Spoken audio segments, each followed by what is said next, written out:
Bienvenue à vous dans cette vidéo très particulière parce que c'est la première fois que je vais faire ça. Je vais faire une critique de film. Attention, pas critique de film genre grand critique parce que j'ai fait aucune école de cinéma, j'ai aucune prétention de m'y connaître plus que ça en cinéma. Mais bon, la chaîne s'appelle Project Horror. Ça serait bien quand même qu'à un moment on parle un peu de cinéma d'horreur. Ça m'a déjà fait avec Carrie, c'est vrai, j'ai oublié. Et c'est un défi que je me suis mis pour cette année. Ce serait au moins de faire la critique. Au début, je t'ai dit 5, mais vu ce qui va sortir cette année en film d'horreur, je vais plutôt dire 3. 3 films d'horreur. Alors ouais, j'ai loupé Scream 6. Alors, j'ai loupé. En fait, c'est surtout que j'avais pas envie d'aller le voir parce que ça avait l'air vraiment pas bien. Mais Scream 6, j'essaierai de vous faire une critique dans l'année. D'ailleurs, je m'excuse d'avance et je vais expliquer pourquoi. Mais cette critique arrive un peu tard. C'est vrai que là, on est le combien? Le 12 mai. Le film est sorti, je crois, le 20 avril, enfin milieu avril, un truc comme ça. Le problème, c'est qu'en fait, dans mon cinéma, vu que j'habite à la campagne, dans le Berry, le cinéma le proche de chez moi, en fait, il passe les films genre souvent en retard. Ça dépend desquels, mais ce genre de film qui marche pas du tout dans mon patelin, il passe souvent très tard. Bref, d'ailleurs, c'était la seule séance qu'il y a de toutes les séances d'Evil Dead dans mon bled. Et tout ça parce que j'ai demandé au proprio du cinéma, avec qui j'ai déjà bossé dans le passé, de mettre cette séance pour moi. Donc merci d'avance à lui.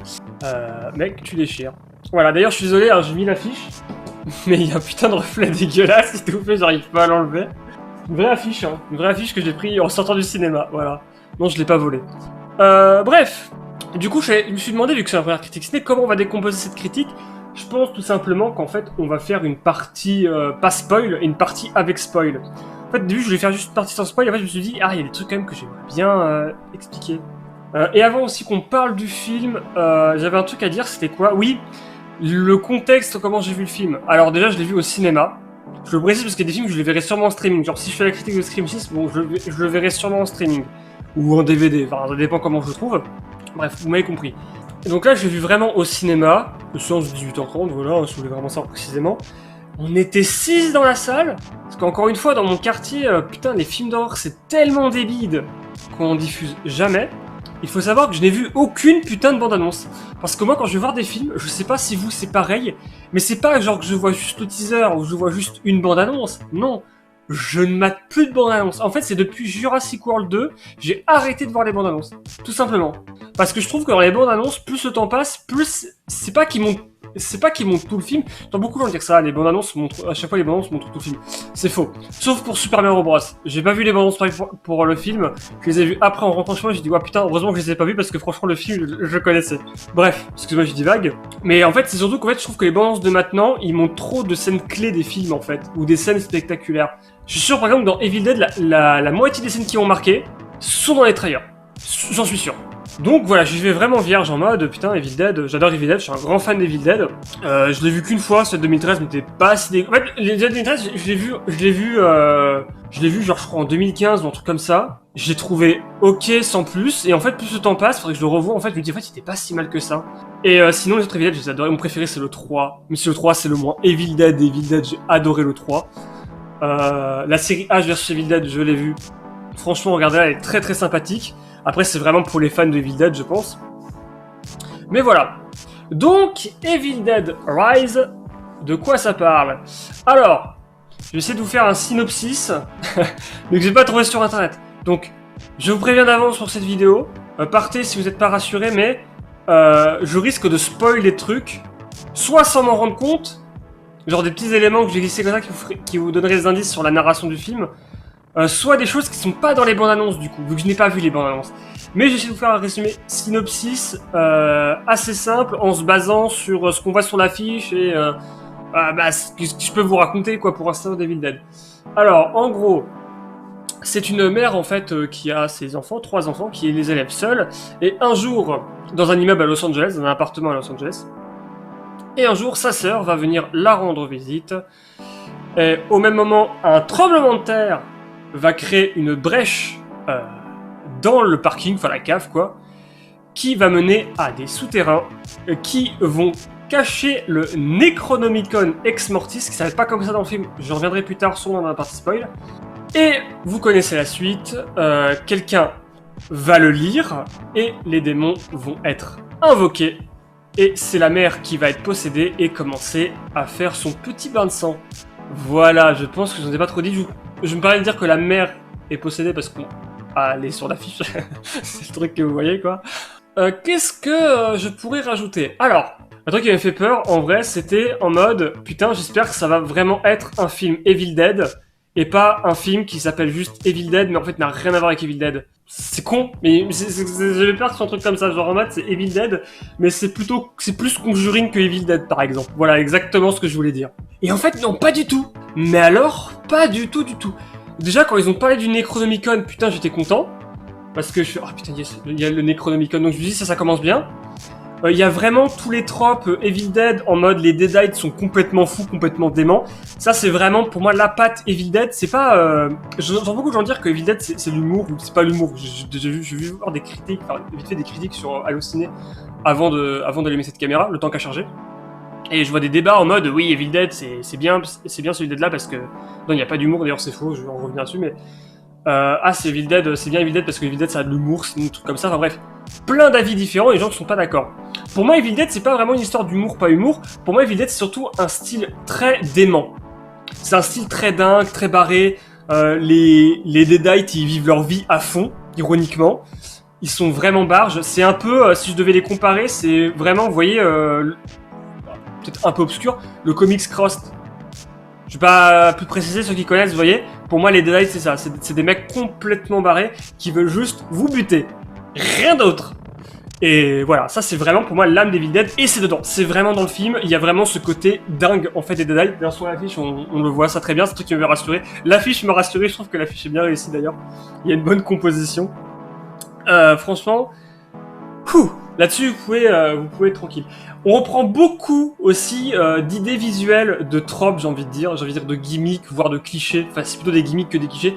De la saga Evil Dead, les plans caméra comme ça qui se déplacent en avançant, les gros jump cuts en mode caméra courbée comme ça, beaucoup d'éléments aussi, des bougies, des éclairs, de la pluie, des trucs qui font très, j'allais dire très sorcellerie, mais c'est ça, très... c'est ça, très démonologie, très sorcellerie, vraiment très rituel en fait. Vraiment, ouais, c'est ça, c'est un truc qu'on retrouve vraiment dans tous les Evil Dead pour le coup. Ah, je vais dire, moins dans le peut-être 2000. Ah, 2013, c'est vraiment que je le revois. Donc là, ça, c'est vraiment là, les délires en mode c'est super sanguinolent, on n'a pas peur de montrer les trucs, ça aussi c'est présent. Ça fait longtemps, ou alors c'est peut-être une impression, mais que je vois un film d'horreur où on met pas les choses en arrière-plan, où on les montre de côté.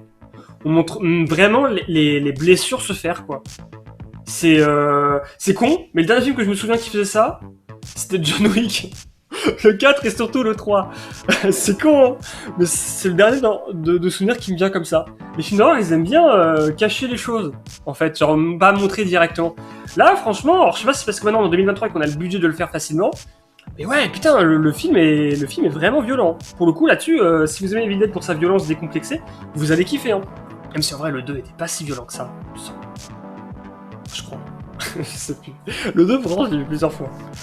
Je me suis fait une petite affiche, de quoi parler. Ouais, vraiment, oui, voilà, putain, c'est ça que je disais. En vrai, on a vraiment sensation, en fait, moi, c'est vraiment le sentiment que j'ai eu, et j'ai pas eu ça dans un autre film d'horreur, un sentiment de train fantôme, en fait.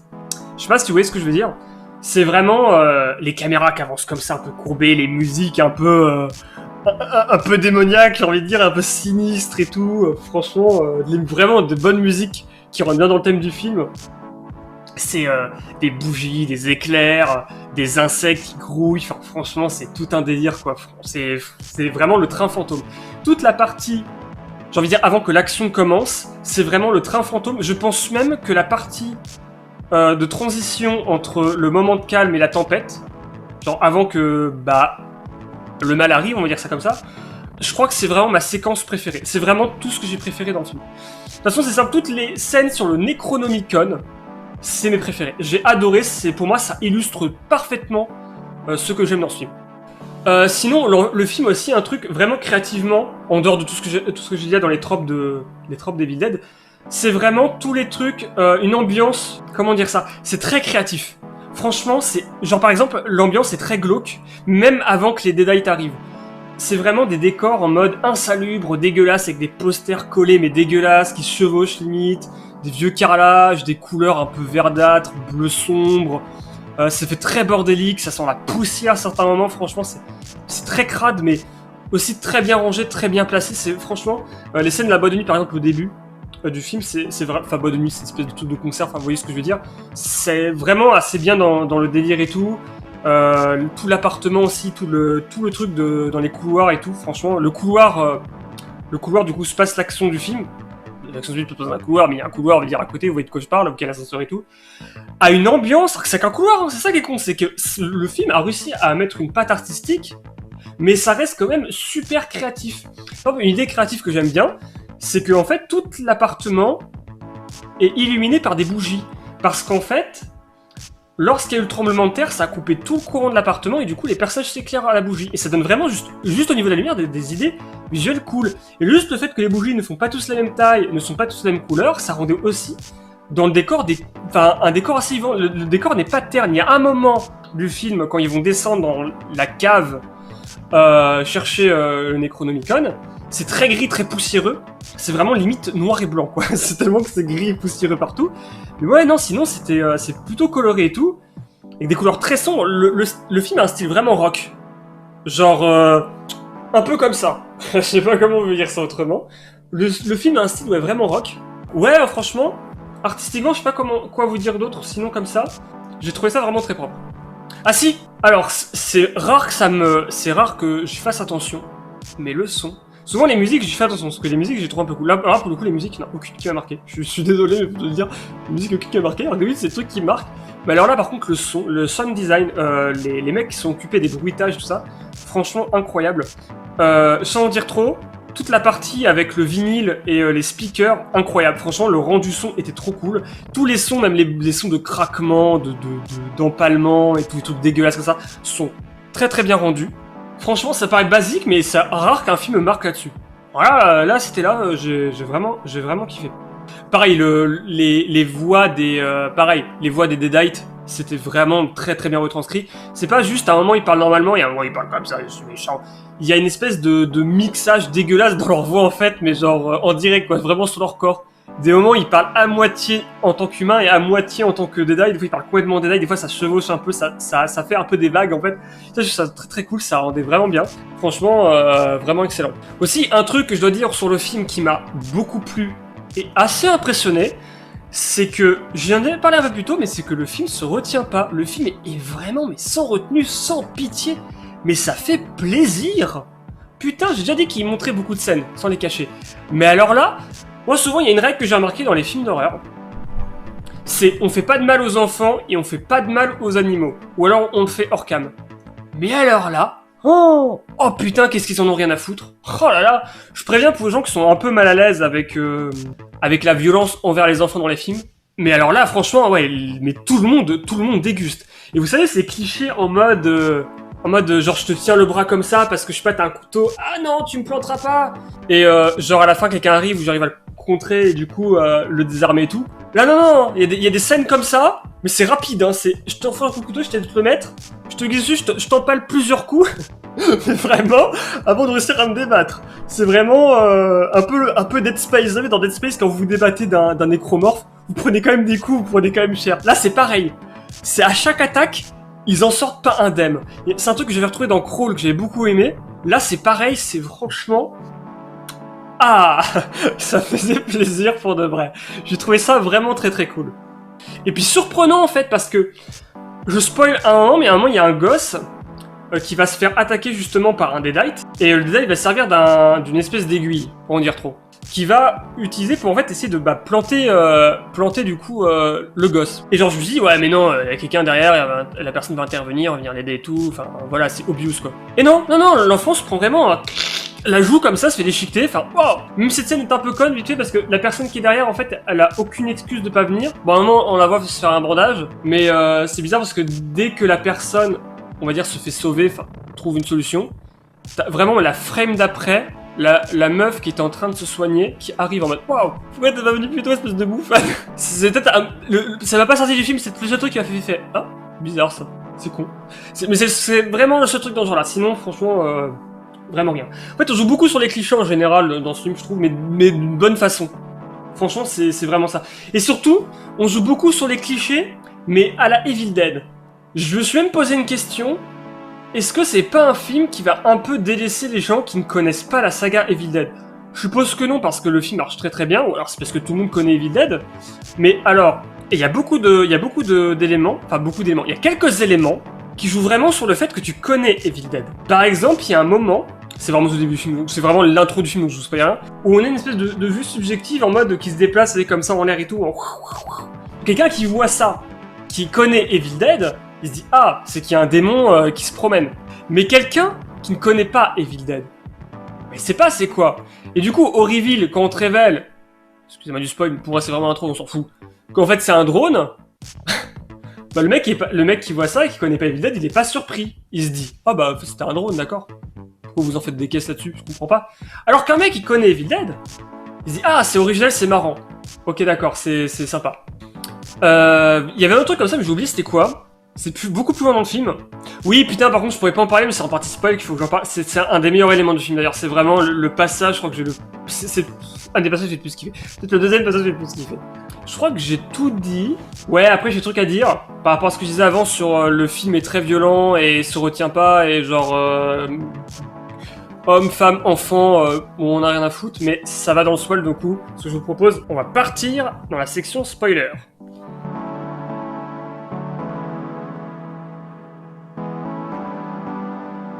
Alors, section spoiler. Donc, si vous regardez cette partie-là, je pars du principe que soit vous avez vu le film, soit vous avez pas envie de le voir et vous ne regarderez pas, vous êtes quand même curieux de savoir ce qui se passe dedans, soit que juste vous en battez les couilles, vous avez juste envie de profiter de la vidéo et ça vous dérange pas d'être spoilé aussi. Ça peut, moi souvent, je parlais plutôt de, je regarde pas les bandes annonces, mais ironiquement, souvent pour les films, je m'en bats les couilles d'être spoilé. Voilà. Bref, je vais vous raconter l'histoire du coup. Mais vraiment en vous révélant vraiment plus dans l'intrigue. En gros, le film commence, et ça, il va falloir qu'on se pose 2 secondes là-dessus. Le film commence sur en fait des personnes qui sont du coup en train de faire du camping dans les bois, un classique Evil Dead. Il y a une meuf en fait qui est possédée par les Deadites. Elle attaque sa pote en lui scalpant la tête. Ça c'est un truc que j'ai pas dit dans la partie no spoil mais que j'aurais pu dire, c'est qu'en fait le film est très gore, mais pas gore viscéral. Il y a quelques scènes comme ça, pas beaucoup, je trouve en fait c'est surtout à la fin. Mais les scènes gore, c'est surtout en fait beaucoup de sang. Et moi, juste voir du sang, je trouve ça pas très très gore. Mais moi, je suis beaucoup plus horrifié par des scènes où c'est surtout suggéré, genre des os qui se déboîtent, des bruits de comme ça, des trucs du genre quoi, que du sang. Le sang, on peut m'en foutre autant à la gueule que vous voulez, j'en ai absolument rien à foutre. Je sais pas si c'est votre cas à vous, mais moi c'est mon cas. Alors pour le coup, le film c'est beaucoup d'effets sanguins, donc franchement, moi j'ai envie de vous dire, vous pouvez aller voir. En fait, c'est très gore, mais c'est vraiment aussi très soft là-dessus. Tout en restant bien fait, attention, là-dessus, par contre, tout ce qui est maquillage, effets spéciaux, le film le réussit très bien. Et du coup, la personne va se faire scalper, la Deadite, du coup, retourne dans les bois, chercher le mec qui est sur le pont, elle prend son drone pour faire un truc trop bizarre, en fait j'ai l'impression qu'elle a voulu se trancher la gorge, mais qu'elle s'est loupée, qu'en fait le drone lui a tapé sur la gueule et qu'elle est tombée dans l'eau. Ou alors, elle s'est envoyé le drone sur la gueule, mais c'est stupide. Et pour tomber dans l'eau, la Deadite ressort en flottant au-dessus du lac. Franchement, la scène, elle est magnifique. Mais typiquement, ça, je suis sûr que c'est dans la bande-annonce. Franchement, ça par exemple, ça, je suis sûr que c'est dans la bande-annonce. La scène, elle est magnifique. Et là, t'as en fond, dans le décor, le Evil Dead Rise qui apparaît, comme ça. Pendant que le temps a l'air de s'assombrir et tout, t'as le sang qui se répand encore plus dans l'eau pour la personne à flotte en mode vraiment, en mode, j'allais dire un peu Jésus, mais Jésus flotte pas au-dessus de l'eau, il marche sur l'eau. Bref, vous voyez ce que je veux dire. Franchement, c'est, je crois, la meilleure title card. Alors, je sais pas comment on dit ça en français. Le meilleur titre présenté, je sais pas comment dire ça, que j'ai vu de ma vie. Faudrait que je revoie les autres de films qui ont marqué. Mais alors, celui-ci, il était excellent.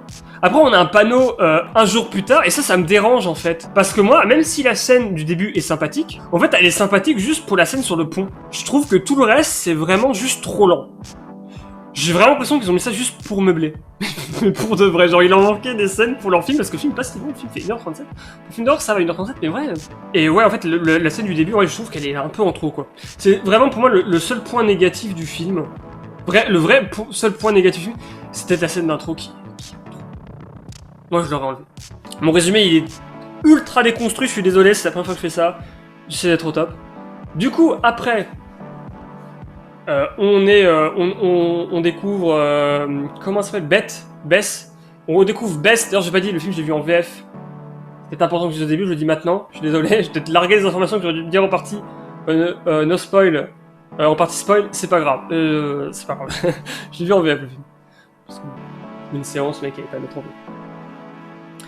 Et du coup, on retrouve Bess qui est pas très bien dans les chiottes, on nous fait comprendre en fait qu'elle est enceinte, on apprend qu'elle est ingé son, tout ça. Bon, mais c'est vraiment une info bazardée comme ça, en fait ça va vraiment servir plus tard. Après ça, elle va chez sa sœur, qui a du coup, les enfants, il se passe des choses, des discussions et tout, ils racontent leur vie, machin et tout, tu comprends qu'il y a des problèmes dans la famille. Ça c'est très marrant parce que ils mettent en place une espèce de conflit entre les deux sœurs. Tu te dis, ah mais c'est que ça va s'arranger plus tard dans le film. Et en plus, j'avais un doute pendant tout début du film, je suis attends, c'est bizarre, la meuf, la rousse, elle ressemble quand même beaucoup à la Deadite de l'affiche.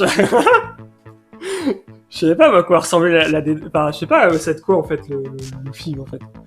Putain, c'est marrant ça. Et oui, effectivement, ils mettent ça en place, mais je pense que c'est juste pour t'induire en erreur, parce qu'il est con, parce que c'est sur l'affiche. Parce qu'en fait, la meuf, du coup, bah après, va se faire posséder, ce qui est con. On présente aussi les enfants. Alors, les enfants sont vraiment très jeunes, je sais pas quel âge ils ont. Le plus jeune doit avoir 4-5 ans.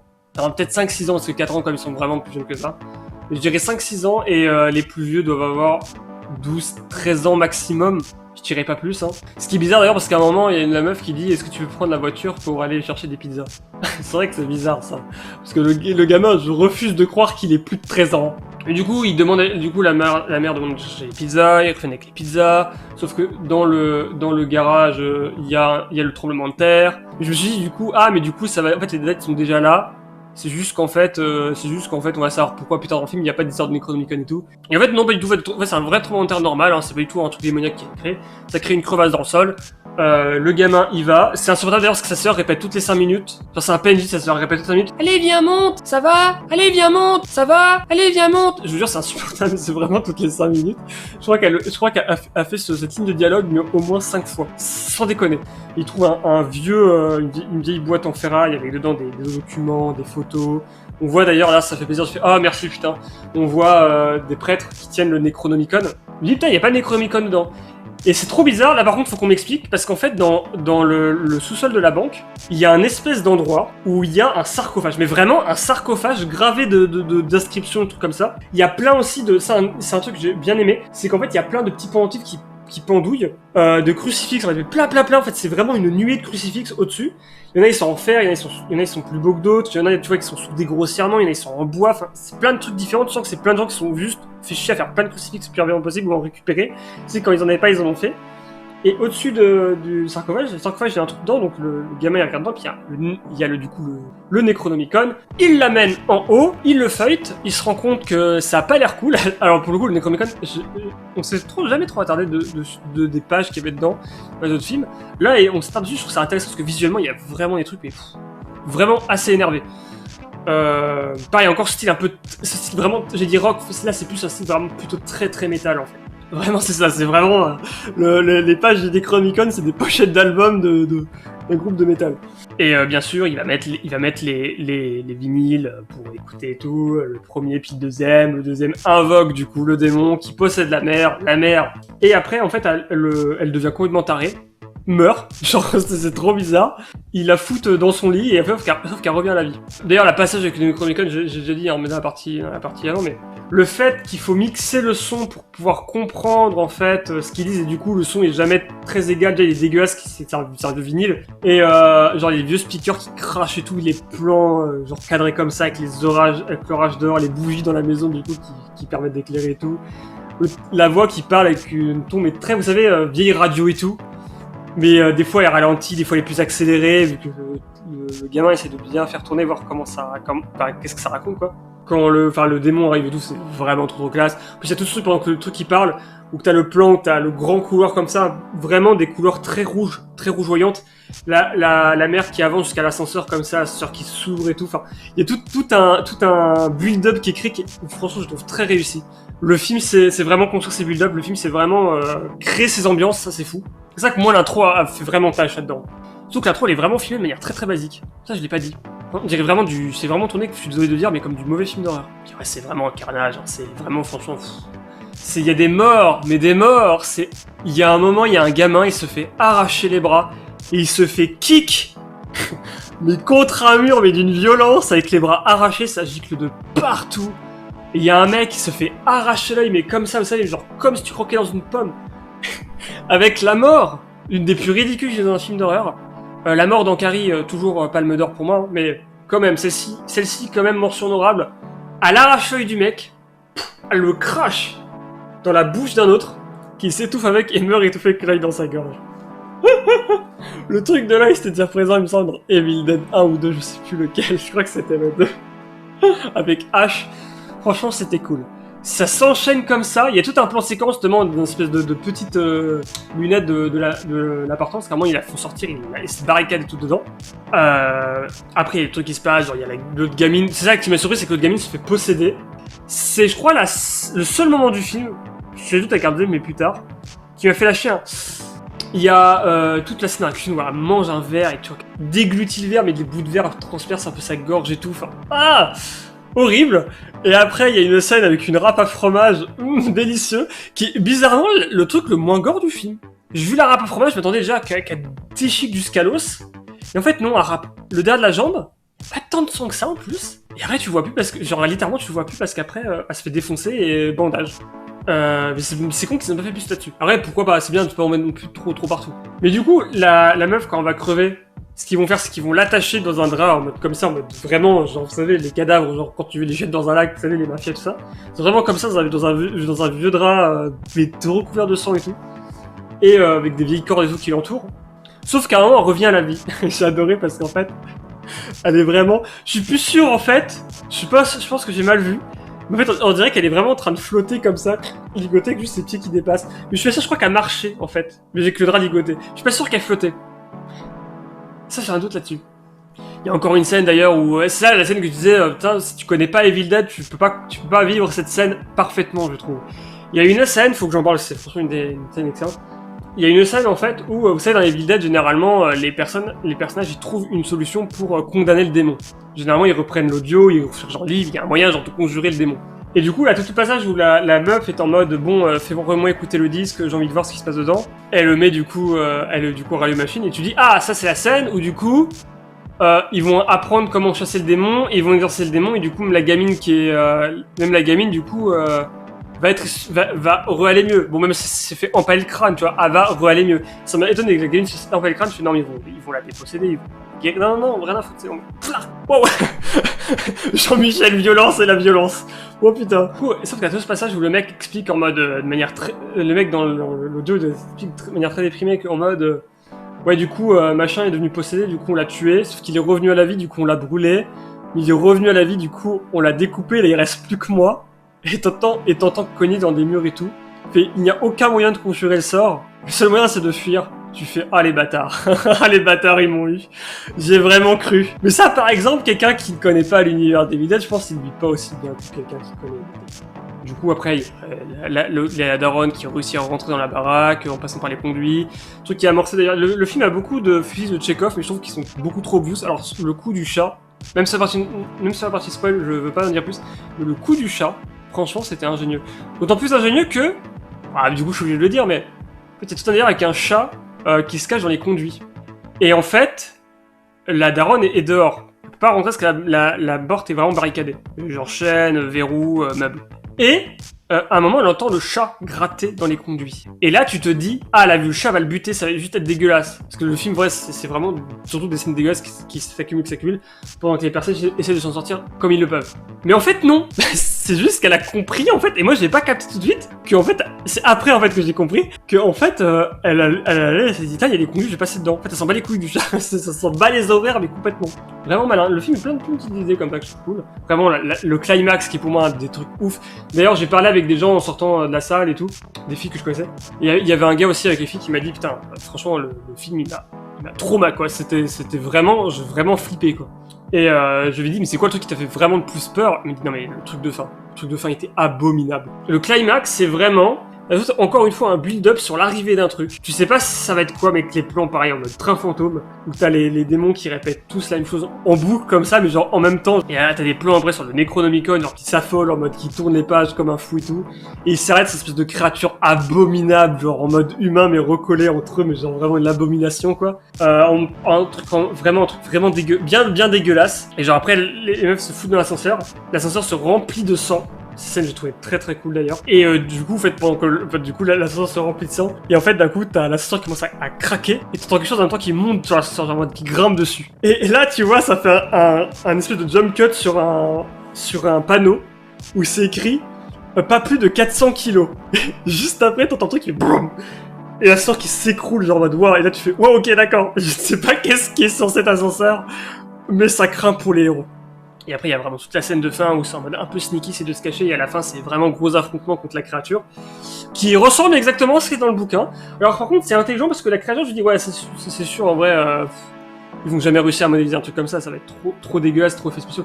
Non, parce qu'en fait, ils ont une intelligence de foutre dans le noir. En fait, tu le vois jamais vraiment complètement. Soit parce qu'il y a des gros plans sur lui, soit parce qu'en fait, il est dans le noir. Tu le vois quand même, mais c'est très dans les ombres, en fait. Qu'est-ce que j'ai d'autre à dire? Tu fais une liste. Ah oui, au début, je vous ai noté que je vous ai dit que la meuf était enceinte. Alors je vous jure, c'est vrai, ça ne revient qu'une fois dans le film. Genre vraiment comme étant une contrainte. Hein. Et ça revient à un moment où il se passe rien. À un moment, il y a la meuf, elle a mal au ventre. On le mentionne, plusieurs fois même, hein. Mais ça n'a aucune influence sur l'état de notre héroïne. Moi, je vous invite vraiment à aller voir ce film. Surtout si vous êtes fan d'Evil Dead. Si vous êtes fan de sensations fortes, je vous invite aussi à le voir. Parce que pour en parler aux gens à la sortie du film, ils ont vraiment été pris au jeu. Franchement, il y a dans le bon sens du terme. Genre, ils regrettent pas du tout leur séance. Surtout qu'il y avait une fille qui était vraiment fan d'Evil Dead comme moi. Dommage, j'en ai pas pu trop parler. Mais m'a dit non, c'était trop bien. Regardez Evil Dead Rise, regardez Evil Dead en général. Regardez la série H vs Evil Dead. Oui. Et sinon... rien à raconter. Par contre, cette vidéo n'aura pas trop de cuts, je pense que je suis la flemme de cut ce truc. Peut-être couper à certains moments, donc si vraiment ça bafouille, si vraiment je me répète, tout ça... Allez, hop. Comme ça, voilà. Je couperai juste et je mettrai juste peut-être de la musique et tout pour les passages où je parle de... Enfin, le moment où je passe de partie spoil ou pas spoil pour que les gens ils sachent « Oh, attention, ça va spoiler !» Je crée une alerte, un truc comme ça. Et voilà. Je vous remercie encore une fois d'avoir regardé cette vidéo et à la prochaine pour de prochaines aventures. Plus.